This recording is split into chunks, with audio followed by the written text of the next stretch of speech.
Yo, what is going back, y'all? Yo, what is... No! Yo, what is going on, y'all? What's going on? Yo, you back here, shit, mother...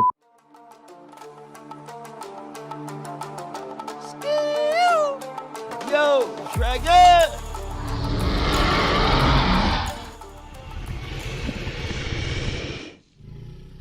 Hey, yo, what is going on, yo? Yo, what's going on, yo? You back here with Dragon for another one. Another Dragon style reaction. But yo, I feel like I haven't been here for a while. All right. It feels like I haven't did a reaction in a minute. But yo, we back here with Mr. Ballin. All right. He's pretty much well known around YouTube. All right. I bumped into him not too long ago. Give or take, well, here and there. Maybe a little over 2-3 months ago, give or take. I was watching one of his videos on Arctic when Arctic was doing a reaction on him. So I really do enjoy, you know, his content. So I was like, yo, let me check out some of his other stuff. So I ran into this and I seen that he made a series of it. All right. This looked like it's part 1. So if this video does well, okay, and y'all like what y'all see, if y'all want me to do more reactions towards him, please let me know down in the comment section. All right, just let me know. But yo, we're gonna get into this video. All right, this is 5 strangers disappear in forests. All right, the missing 411 phenomenon. So we're gonna get into this. All right, yo, strap yourselves in. All right, let's do this. Yes, sir. Something very strange seems to be going on inside of national parks in North America. Every year, hundreds of people go missing in these parks, but these parks are huge expanses of wilderness. So it's not particularly unusual that people might go missing inside of them. But every year, of those hundreds of people that go missing, there's always a few that go missing under very strange circumstances. Either the way in which they disappeared doesn't really add up. You know, someone will be watching or keeping an eye on someone. They'll turn around and then turn back and that person's missing and there's not a trace of them and they're never found again. Or you'll have instances of someone will go missing. There'll be an extensive search. There's no trace of them. And then they're found like miles and miles away in locations that are almost impossible to get to. Now, one man, David Politis, who's a former police detective, he began researching these very strange disappearances inside of national parks. It started when a park ranger actually approached him and said, hey, there's a bunch of weird things happening in state parks. You should look into it because you're a former detective. And so after looking into it, he discovered that there were so many oddities around many of these strange disappearances. And he saw there was many overlaps and similarities that he really dove into it. And he's examined thousands of these strange cases. By his count, 10,000 plus hours of research. He's written 4 books. They're all under the name Missing 411. If you Okay. Man, these are some real thick books. I wondered this way he got his information. He just, I guess put it in a story format. Some people, they rather prefer the story format as in what he's doing than reading a bunch of books, okay, and stuff like that. But some people just enjoy reading the books because they can actually, put themselves in that particular area or that particular mindset of the characters that's in this or the people that's in this. But yo, let's continue with this. If you Google Missing 411, you'll find a plethora of information about these cases. He has 2 documentaries out. And so David, while he doesn't actually take a stance as to, what's causing these strange disappearances, anybody that follows along with the Missing 411 cases is basically led to believe that something is hunting humans in North America inside of national parks. It is fascinating, it is terrifying, and I've picked out 5 of the most bizarre cases that I've come across inside of Missing 411. Before we get into those 5 stories though, if this is the type of content that you're interested in, the strange, dark, and mysterious that I've kind of promised in this video, well, that's what my channel is all about. And I post 3 to 4 times a week, And so if that's your style and you like that type of content, if you could, please gently lambast the like button, and then please turn on all notifications so you don't miss any of my weekly uploads. All right, let's get into the stories. On Father's Day weekend, 1969, 6-year-old Dennis Martin, his brother. Okay, this looked like it looked like it's several parts. So what I'm gonna do is that I'm gonna listen to it. Okay, we're gonna watch it, and before he starts another one, all right, then I'm gonna put my input on the story and what I think. All right, let's do this. His father and his grandfather headed up to the Smoky Mountains to go camping. This was a family tradition on Father's Day, and they were really excited about it. They get to the same campsite they always used. They set up, they have a wonderful first night, they camp out, and the next day, another camper in the area happened to walk by and saw that Dennis and his brother were playing there. And so this camper had kids as well, and he asked Dennis's father, hey, would it be okay if I brought my kids by? They're the same age as your sons, and they can just play together. Dennis's father says, sure, bring them down. And so the man goes, gets his kids, they come back, and before long, all the kids are playing hide and seek. Now, Dennis's father would say that he had an eye on Dennis the whole time. He was just at a distance, but watching his son to make sure he didn't get lost. And so at one point, all the kids are hiding from the parents. And, at some point, the parents say, okay, show yourselves. And all the kids, except for Dennis, show themselves.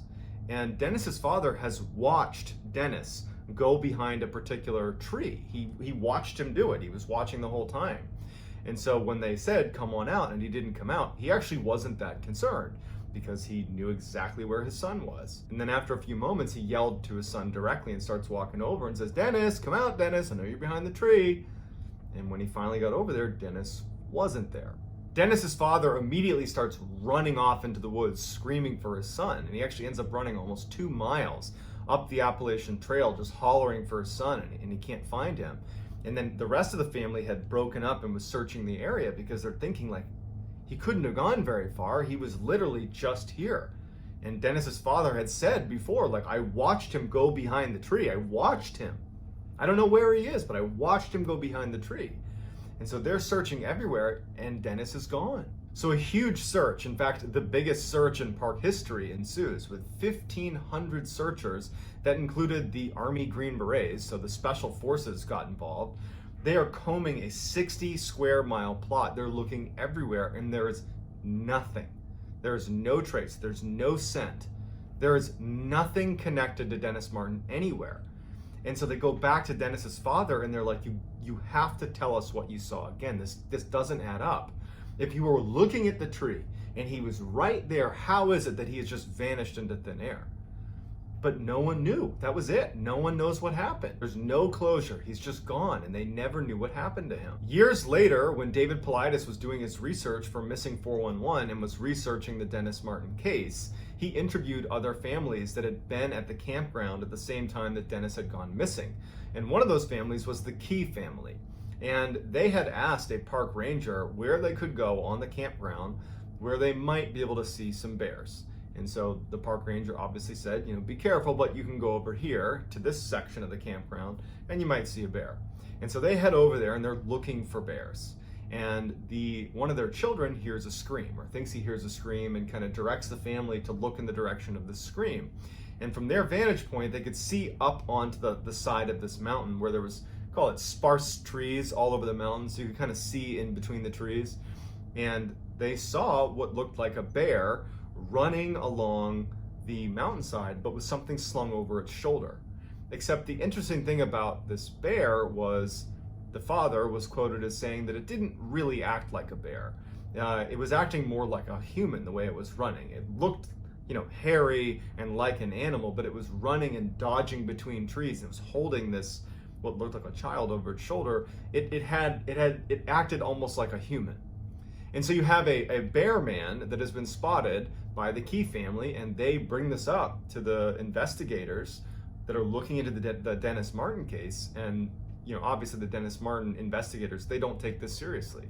They think that they're just, saying some ridiculous thing for attention or whatever it is. So, it never really was entered into the case with Dennis Martin. It wasn't until the missing 411 cases that it was ever connected. But there really was a family that claims to have seen a bear man carrying a child about an hour after Dennis Martin had gone missing in the same area where Dennis Martin had gone missing.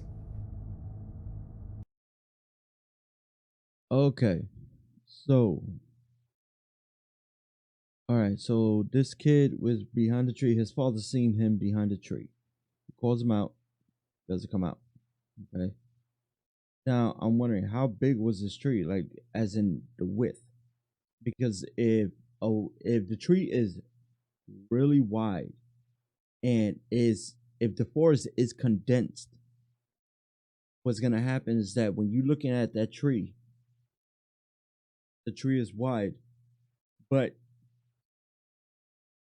if somebody grabs that child and runs along the same line as that tree as in sight, you won't be able to see. So that person can actually duck within the trees if the trees are growing within close to each other. That's what makes it so condensed. And when you go like this, when you look to the side, you just see another tree and another tree. You can't see an open space that you can see directly through it. That you can see other trees within those distance. That could happen then. But then that also gets rebutted because he said there was no footprints, there was no markings, there was no scent, nothing.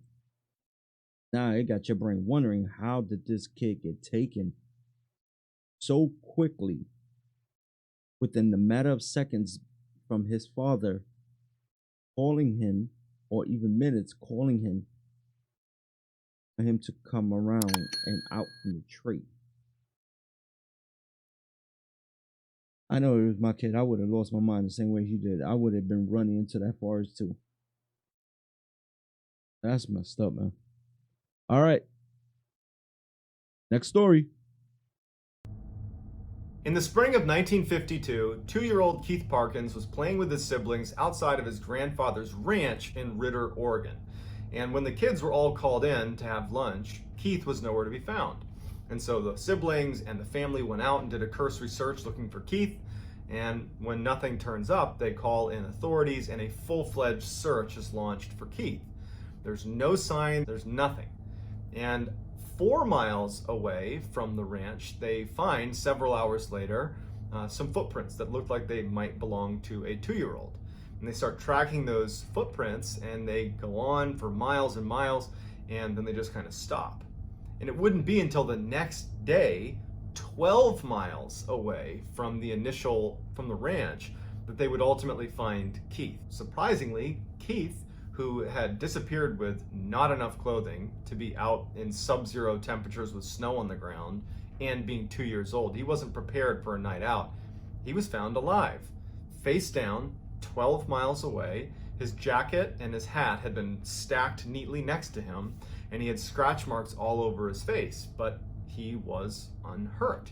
When asked, what happened, he's 2 years old, he had said a cat scratched him, and he kept repeating that a cat had scratched him. That was the only thing that he could articulate. No one knew how a 2-year-old, in the span of 20 hours, could have moved in the middle of the night 12 miles away. Les Stroud, who's a very accomplished outdoorsman, he's the star, he is Survivor Man, he actually, because of this case, went out and tried to actually cover the distance in the allotted time. You have 20 hours to cover this 12 miles, and he couldn't do it. And he even said, it's not possible for a 2-year-old to have covered this distance, let alone survived the exposure to the elements in the time that he was out there. But somehow he did. And, years and years later, Keith was interviewed, because now he's a grown man, he was interviewed about what happened, and he has no idea. He has no memory of it. Please excuse my background that I blanked off. Yeah, it was on a loop. Okay. Yeah. So with this story, okay, a 2-year-old traveling 12 miles, 12 within 20 hours. That's impossible. And at the temperature that it was outside, it was cold. And then they found him face down. He was alive, but face down with scratches on his face. And some of his clothing was stacked up right next to him neatly. Somebody had to grab that kid. Somebody had someone or something had to grab that kid. And I'm not talking about no animal either. Okay? Something. Because nobody knows what is living out in this world. Nobody. There's always some kind of mystery or some kind of unknown. All right, but let's get back into the next one. Okay, this is story 3. All right, yeah, that's like really odd. Like at least they found footprints, and at least he survived. That's the good thing. All right, but let's continue with this. At the end of 1973, 19-year-old Charles McCullar, who was an amateur photographer, had been doing a West Coast tour of the United States, going to all the different national parks to photograph beautiful scenery. And by January of 1974, he was in Oregon and wanted to go to Crater Lake, where he wanted to take pictures of Crater Lake. So he asked his friend, who had an all-terrain vehicle, to take him out to Crater Lake, because his van, which was this VW beat up old van, it couldn't have made it out that far. And as his friend is driving him out to Crater Lake, Charles says to him, kind of jokingly, "Yeah, if you don't hear from me in a couple of days, file a missing person report." Sure enough, a couple days later, when Charles doesn't show up, that friend does file a missing person report, and an extensive search is conducted at Crater Lake to find Charles. There's no sign of Charles. There's nothing. There's no anything about Charles. And his father actually flew out there and stayed for several months, just constantly searching the area. Found nothing. So nothing is found. So a year later, a couple of backpackers were hiking the area around Crater Lake, and they get lost. They take a wrong turn, and they're well off the trailhead, and they discover a backpack. In the backpack, they found a strange-looking Volkswagen key that anyone that knew Charles McCullar knew that he had this strange key. And so when they found it, it was a distinctive key. And so when they gave it to police, it turned out that it was Charles McCullar's backpack. So investigators went out and started looking in the area that this backpack was found, which was 12 miles off the trailhead. So this is well off the trailhead. And near the backpack, they find what remained of Charles McCullar. So they found his pants unbuttoned and on a log, as if he was sitting on the log and then just disappeared into the ground, but his pants were still there. Sticking out of the pants were his socks, no shoes, and in the socks were his feet bones. There was no jacket, there was no upper portion of his skeleton. 12 feet away, they find a portion of his skull, and that is the last thing they find of Charles McCullar. And ultimately, it was determined that he died of natural causes. His family was not prepared to accept that. However, when you look at some of the circumstances, we have, he's missing his jacket, he's missing his boots, he's missing his photography equipment, his head is detached from his body. He was also 12 miles off the trailhead. And when he went missing, there had been approximately 5 to 7 feet of snow that had dumped in the area. So how did he move 12 miles off the trailhead in 7 feet of snow, especially when you consider he was not an outdoorsy type, and even when he got dropped off by his friend that drove him out there, he even said later on that he felt like Charles was very ill-equipped for the environment he was going into. But at the end of the day, it was left as, sorry, he went missing and he died of natural causes, and that was that. Okay. There's nothing natural about that. Yeah. They found his pants on a log, like he was sitting down, and his socks was attached to his pants, but inside was his feet bones. Yeah, somebody snatched him, murdered him, and said 12 feet away was part of his skull. So most likely he got hit over the head or several times with enough force to dislodge some of his skull. They most likely amputated his feet, kept them inside his socks. It had to be somebody, because his gear is missing. His clothing, his camera, everything. Excuse me. Okay. Yeah, so all of that is missing. His gear is missing. Okay.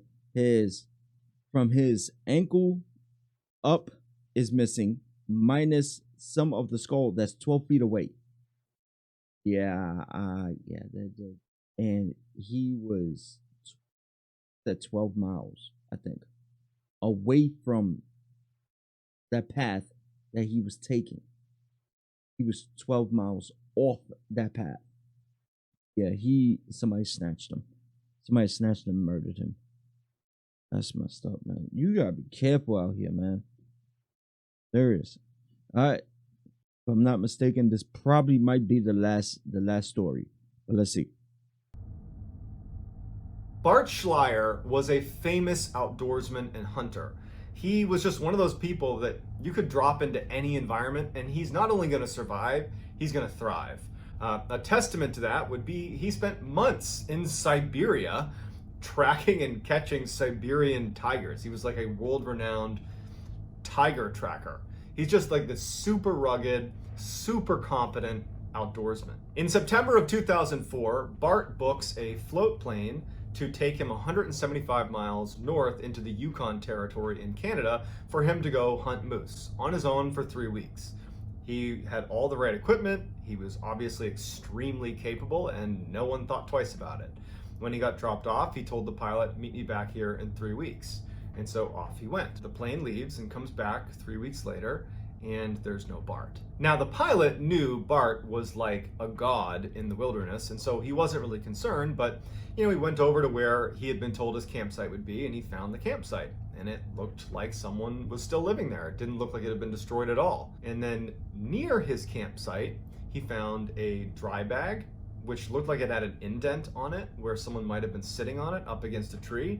And then next to the tree was his bow and some arrows. And it looked like an area where a hunter might have been sitting to call in moose, but there was no Bart. Near the dry bag and the bow and arrow, they found Bart's teeth and a couple of shards of bone. Initially, the thought is, well, a large predator must have snuck up on Bart and eaten him. Except there's a couple of huge problems with that theory. One, Bart, his friends at least would say, and people that knew him would say, he would never get snuck up on by a large predator. He was so accomplished in the wilderness, like he was always a step ahead of everything around him. So the idea that he would just be sitting there one day and a bear would just happen to sneak up on him is pretty far-fetched. Also, in the area where his teeth and some of his bones were found, there was no sign of what they call a death struggle, where you're fighting for your life, you're smashing into everything. There's none of that. There's no marking on the ground or in the surrounding areas that a large predator had attacked him. Also, his camp had food out in the open, and if a large predator had come through, like a bear, after it finished with Bart, it would have raided the campsite, and it didn't. And so the way this was left was he was attacked and eaten by a predator. But nobody believes that, because that wouldn't happen to Bart, and the circumstances around his campsite didn't really add up. Okay. Well, he is right. Okay, if you have enough experience when it comes down to hunting, and they said that he was like a woods type god or a hunting god, automatically you would start getting a sixth sense if something is sneaking up behind you or anything of that sort. Even when you're taking a shot, okay, when you go hunting and you take a shot, you have that instinct when to take the shot and when not to take the shot. So that's like it, through that experience gets built into you. Okay. But yeah, if his camp was not even destroyed or even touched, most likely animals they're very curious, so they will always go through things, especially bears.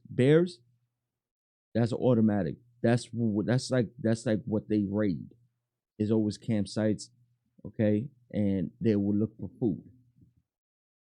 But even if he was attacked by an animal, even if he was, you will see blood, you will see flesh, you will see like disturbance around that particular area.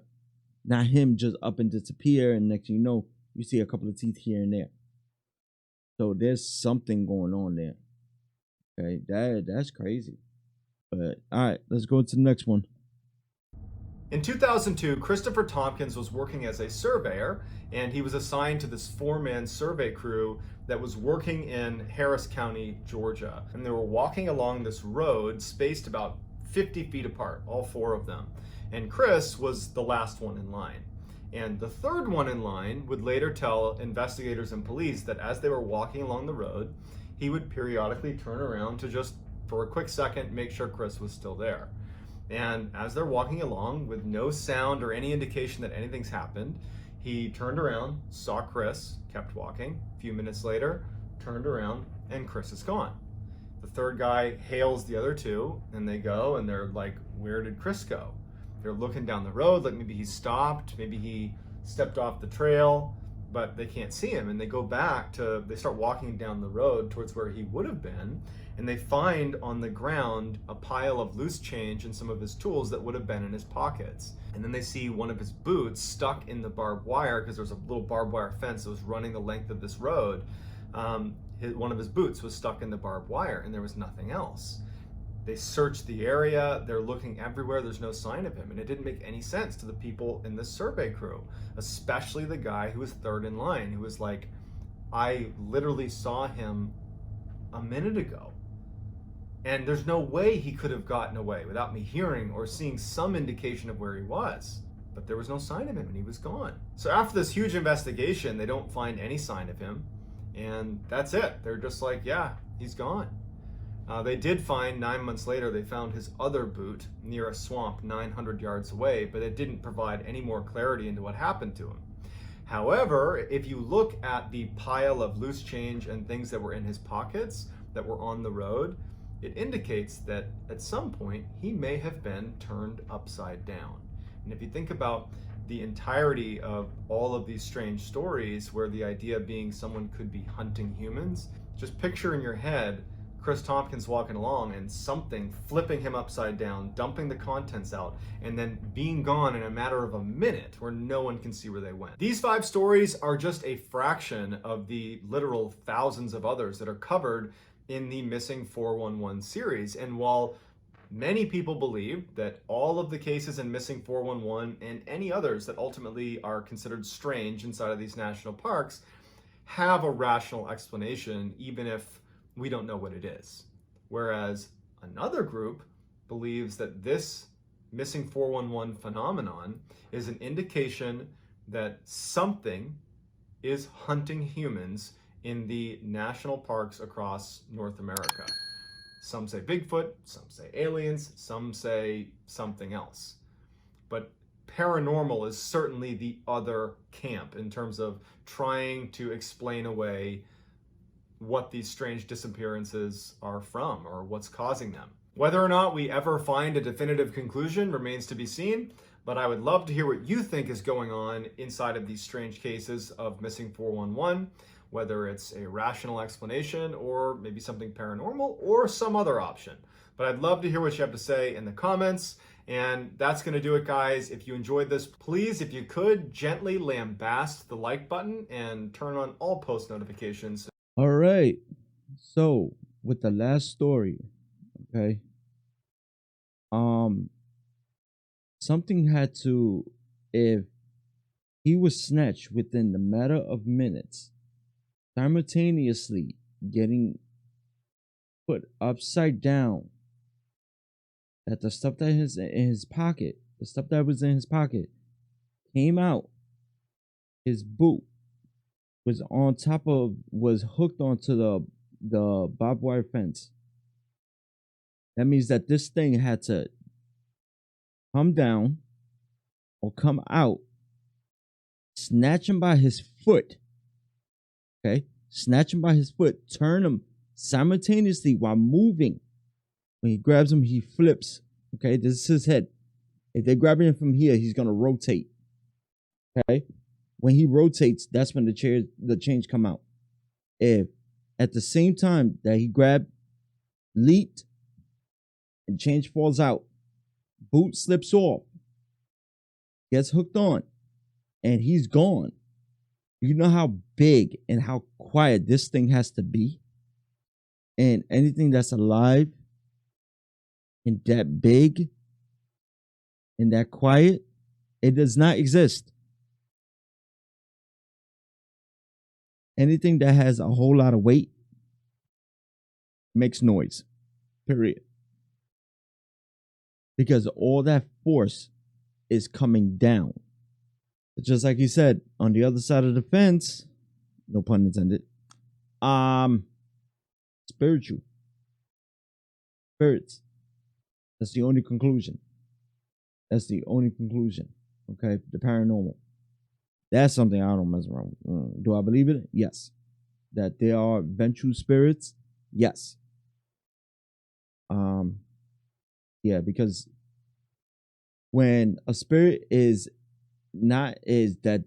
something that's incomplete, or they haven't complete something, it will keep them in the land of the living. But they are between limbo.